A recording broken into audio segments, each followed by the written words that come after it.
Hello विद्यार्थियों, तो कैसे हो आप सब। उम्मीद करता हूँ अच्छे होंगे, स्वस्थ होंगे। तो विद्यार्थियों, इस वीडियो में आपको बताने वाले हैं केमिस्ट्री क्लास 12 से बहुत ही मोस्ट इंपॉर्टेंट क्वेश्चन जो कि आपको बोर्ड एग्जाम में 100% देखने को मिल सकते हैं। तो आपको बहुत ही ध्यान से पूर्वक पढ़ना है। पहला है बिलियन और दूसरा है विलय। ठीक है, तो विलय हुआ घटक जो कम मात्रा में उपस्थित होता है उसे विलय कहते हैं। ठीक है, जो कम मात्रा में उपस्थित हो। अगला आपका होगा विलायक। विलयन का वह घटक जो अधिक मात्रा में उपस्थित होता है उसे विलायक कहते हैं।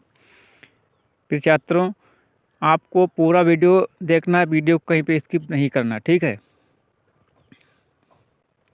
अगला आपका होगा विलयन की सांद्रता। किसी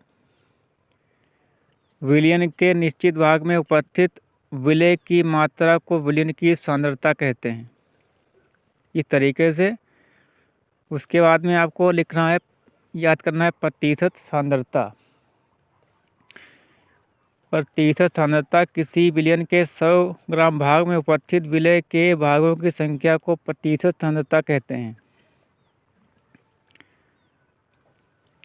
इसका जो इस तरीके से क्वेश्चन में जो फार्मूला लगाएंगे वो है प्रतिशत सांद्रता विलय का भाग विलयन का कुल भाग गुणे 100। ठीक है। प्रतिशत सांद्रता 3 प्रकार की होती है। नंबर 1, प्रतिशत भार सांद्रता यानी परसेंट। किसी विलयन में 100 ग्राम भार में उपस्थित विलय के ग्राम भार की संख्या को प्रतिशत भार सांद्रता कहते हैं।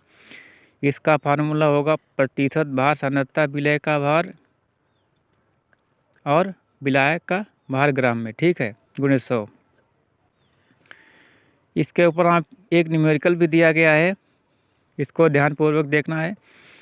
यदि 200 ग्राम जल में 40 ग्राम यानी घोला जाए तो प्राप्त विलयन की सांद्रता यानी प्रतिशत भार सांद्रता W/W ज्ञात कीजिए। ठीक है, W से सांद्रता ही है। ठीक है, तो क्या है 40। ठीक है, विलय का भार 40 है और दोनों को मिला करके आप लिखेंगे 240 कितना हो 240। ठीक है, विलायक दोनों जोड़ देंगे गुणे 100। तो यहाँ पे हो जाएगा आपका 0 से 0 कैंसिल हो जाएगा। आपका हो जाएगा 50/6 और 50/3 होगा। ठीक है, तो इससे 3 से भाग करेंगे 50 में, 16.66 आएगा।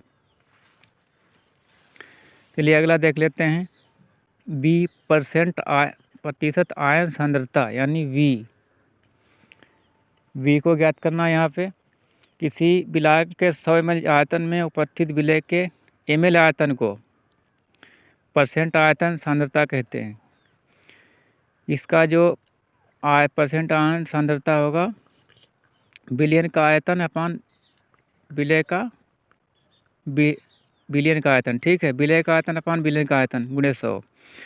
ये 250 ml जल में 70 ml C2H5OH मिला दिया जाए तो प्राप्त विलयन की परसेंट आयन सांद्रता ज्ञात कीजिए। तो इसकी आयन सांद्रता निकालना है। तो 70/250 + 70। आपको यहाँ पे विलयन को जोड़ देना है, जो विलयन पूरा विलयन जो बना है। ठीक है, विलय विलायक को मिला करके गुणे 100 कर देना है। उसके बाद में 70 इसको जोड़ देना 250 और 70 320 गुणे 100। तो यहाँ पे आ जाएगा 700/32 बराबर। इसको 2 से कैंसिल करना है, 350 5 16 आएगा। 16 से 300 में भाग करेंगे तो 21.8 आएगा। अगला है परसेंट भार आयतन सांद्रता। किसी विलयन का 100 ग्राम भार तथा विलय ml में उपस्थित हो तो परसेंट भार आयतन सांद्रता कहते हैं। परसेंट W/V विलय का भार ग्राम में अपन विलयन का आयतन गुणे 100। इसका फार्मूला होता है, एक होता ppm सांद्रता। ppm किसी विलयन के 100 के 10 लाख भाग में उपस्थित विलय के भाग को उस विलयन का ppm सांद्रता कहते हैं।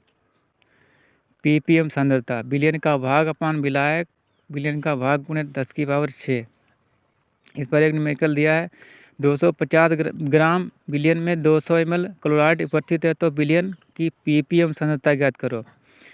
विलयन का भाग गुणे 10⁶। फार्मूला होगा 200 × 10⁻³ देखिए 10 की पावर 3 यहाँ पर लेना पड़ेगी, गुणे 10 की पावर 3 गुणे 1000, ये 10 की पावर 6 को लिखा गया है। देखिए 200/250 गुणे 10 की पावर 6। अगर इस तरीके से इसको करेंगे तो होगा नहीं। देखिए 4 पंचे 20, 5 25, 4 बटे 5 हो गया, 10 की पावर 6 हो गया। अब 5 से 4 में भाग करेंगे तो आपका हो जाएगा 0.8 गुणे 10 की पावर 6। ठीक है, यहाँ पर अधिकतम 3 यानी 800 जब करेंगे तो 10 की पावर 3 रह जाएगा उधर, तब यहाँ पे इतना पीपीएम नहीं आएगा। ठीक है, बहुत ज़्यादा हो जाएगा।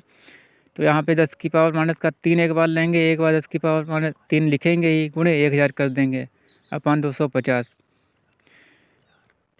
देखिए इसमें आंसर नहीं आ रहा। ठीक है, इस तरीके से आपका नहीं आ रहा है, इसीलिए हमको लेना पड़ा 10 की पावर -3 लेना पड़ा। ठीक है, 10 की पावर -3, 10 की पावर 3 गुणा में घातें जोड़ी जाती हैं तो गुणा में एक कैंसिल हो जाएंगे, और 250 चक्कू 1000 हो गए, 200 चक्कू 800, 800 पीपीएम आएगा आपका। उम्मीद करता हूँ क्वेश्चन समझ में आया होगा। तो 800 पीपीएम हो जाएगा। ठीक है।